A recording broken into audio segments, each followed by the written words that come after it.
একটা চোখ, আপনারা বলুন এই চোখ দিয়ে আমার নবীকে স্বপ্নে দেখার সুযোগ আছে না নাই? আরো বড় করে বলুন, আছে না নাই?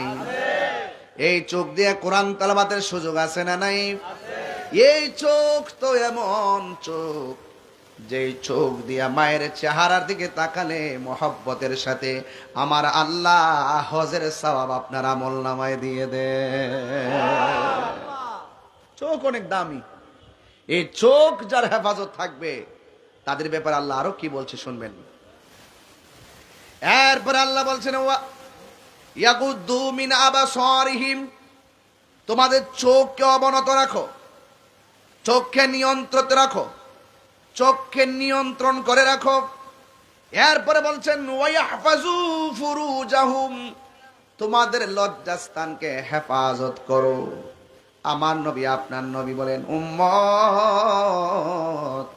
যাদের চোখের হেফাজত আছে রে, যাদের লজ্জাস্থান হেফাজত করবে, ওই দুই শ্রেণীর মানুষগুলো, যাদের চোখ হেফাজত, লজ্জাস্থান হেফাজত, আমি নবী বলে দিলাম এই দুইটা আঙ্গুল যেমন করে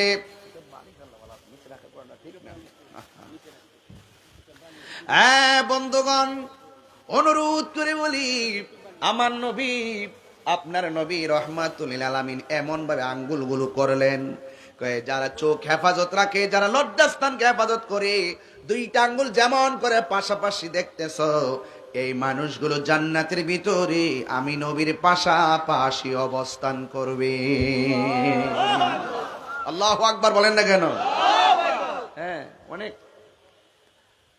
যালিকা আজকা লাহুম, এই যে দুইটা পদ্ধতি, এই দুইটা পদ্ধতি তোমাদের জন্য অনেক পবিত্রতম বাণী, অনেক নিয়ামতের বাণী, অনেক সান্ত্বনার বাণী।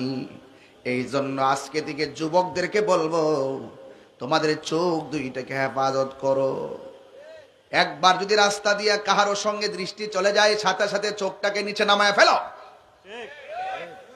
এরপরে যদি কোনো রকম দুইবার চলে যায়, অনিচ্ছা সত্য চলে যাচ্ছে, আবার নামায় ফেলো। যদি তৃতীয়বার মনের উদ্যোগ নিয়ে আবার তুমি তাকায়া যাও, এটা মনে রাখবেন, শুধুমাত্র স্পর্শ করে ভোগ করার নাম জিনা নয়, চোখেরও জিনা আছে। কথা কোন ঠিক কিনা? আছে না নাই?